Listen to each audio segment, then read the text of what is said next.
Sports Minister Tinku Roy, speaking at a National Sports Day event in Agartala, said that the government is undertaking various initiatives to improve the standard of sports in the country, with a strong emphasis on developing sports infrastructure.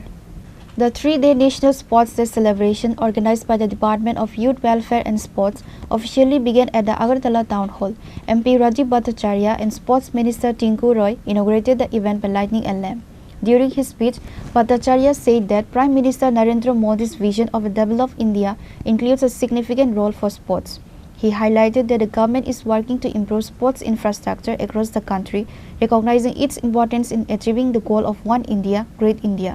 He added that the recent passing of the Sports Amendment Bill in Parliament will bring greater transparency to the sector.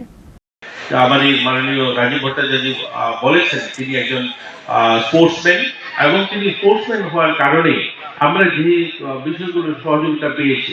আমাদের রাজ্যে আমাদের মাননীয় সচিব বলেছেন যে আমরা অনেকগুলো synthetic football মাঠ তৈরি করেছি আমরা আমাদের দপ্তর এবং আমাদের ট্রাইবাল ওয়েলফেয়ার দপ্তর সহ আমরা 13খানা ফুটবল মাঠ ইতিমধ্যে সিনথেটিক ট্রাফ আমরা রেডি করেছি যার মধ্যে প্রায় 11খানা মাঠ কমপ্লিট উদ্বোধন হয়েছে আমাদের রাজ্যে এমন নয় শুধু আগরতলা শহর একদম সাবরুম থেকে আপনারা ধর্মনগর অবধি বিভিন্ন আনাচে আমরা এরকম 13খানা সিনথেটিক ফুটবল ট্রাফ আমরা তৈরি করেছি এবং সেগুলোতে আজ খেলাধুলা করছে আমাদের গ্রামের ছেলেরা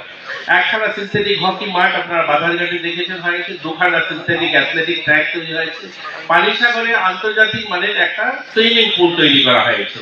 ধর্মনগরের তেলিয়ামুড়ায় ইনডোর হল কমপ্লিট হয়েছে এছাড়াও কৈলাসহর উদয়পুর ইনডোর হলের কাজ চলছে আমবাসাতে একটি যুব আবাস তৈরি হয়েছে উদয়পুর এবং কৈলাসহরে যুব আবাসের কাজ শুরু হয়েছে আমাদের এছাড়াও আমাদের রাজ্যে জাতীয় স্তরে tennis court volleyball court basket court badminton খেলার হল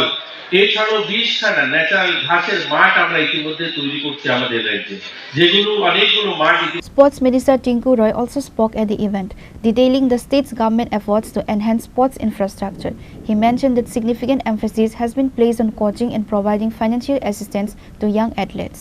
Roy said that 13 synthetic turf football fields and 1 synthetic hockey field have been constructed in the state. যেহেতু পার্লামেন্টে রয়েছি আমরা জানি যে আমাদের এই যারা প্লেয়াররা রয়েছে তাদের স্বাধীনতা এবং তারা যাতে আরো বেশি করে সুযোগ নিতে পারে তার জন্য গত মনসুন সেশনে পার্লামেন্টে যে স্পোর্টস অ্যামেন্ডমেন্ট বিল 2025 সেখানে রাখা হয়েছে এবং আরো একটা স্পোর্টস রিলেটেড আরেকটা বিল সেখানে রাখা হয়েছে অ্যান্টি ডোপিং বিল সেখানে রাখা হয়েছে মাননীয় যিনি আমাদের সর্বভারতীয় যিনি আমাদের ক্রীড়ামন্ত্রী মনসুখ ভাই মান্ডাভিয়াজি সেই বিলগুলি নিয়ে সেদিন পার্লামেন্টে চর্চা করছিলেন এবং চর্চা করার সময় যে বিগত দিনগুলিতে এই খেলাকেও একটা খেলার যে প্লেয়ার তাদেরকেও প্রহসনের মাধ্যমে তাদের কিভাবে দাবি রাখা যায় তার একটা প্রয়াস সেখানে ছিল এখন নতুন করে আমাদের এই বিল কার্যকর করার ফলে আমাদের স্পোর্টস বোর্ড সেখানে গঠন করা হলো এতদিন কি ছিল ফেডারেশনগুলি ছিল এবং ফেডারেশনের কোনো সমস্যা যদি নিরসন বা প্লেয়ারদের যদি কোনো অভাব অভিযোগ থাকতো এই ফেডারেশন সেখানে নিষ্পত্তি করতে পারতো না তার জন্য তাদেরকে কোর্টে মামলা সেগুলি জড়িয়ে থাকতে হতো এবং আপনারা জানেন যে এই বিচার ব্যবস্থার একটা দীর্ঘমেয়াদী ব্যবস্থা আর সেখানে প্লেয়াররা ধরুন আজকে এটাকেই মানে মামলা নথিভুক্ত হলো তার বিচার আস্তে আস্তে অনেক দিন সময় চলে যায় আর তার যে অপরচুনিটি তার এই প্লেয়ারের যে সুযোগ সুবিধাগুলি সেগুলি থেকে বঞ্চিত হতো